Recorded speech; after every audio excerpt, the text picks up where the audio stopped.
Hindi na ba nagpaparamdam ang taong mahal mo kahit text man o tawag o chat, di pa rin nagpaparamdam sa'yo?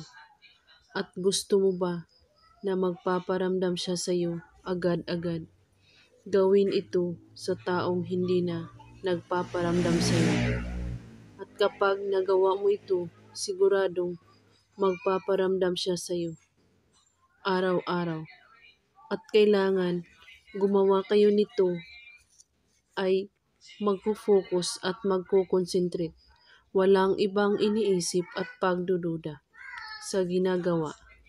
Ang kailangan sa ritual na ito, papel, larawan at kandila. Gawin ito sa araw ng Tuesday or Friday lamang, kahit anong oras, basta't bago kayo matulog sa gabi. Kunin mo ang kandila at sindihan ito at magdasal po kayo ng Ama namin. At pagkatapos, kunin mo ang kanyang larawan at titigan mo itong mabuti. At iisipin mo siya kung gaano mo siya kamahal. At sabihin mo sa kanya lahat na nanggaling sa iyong puso. At pagkatapos, halikan mo ito ng 3 beses ang larawan niya.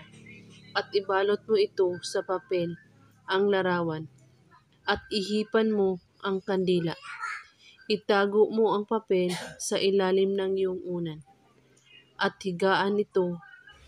Kailangan walang makakakita nito at makakaalam. At kung may katanungan po kayo ay magko-comment lang po sa baba. Maraming salamat sa panonood. May God bless us all.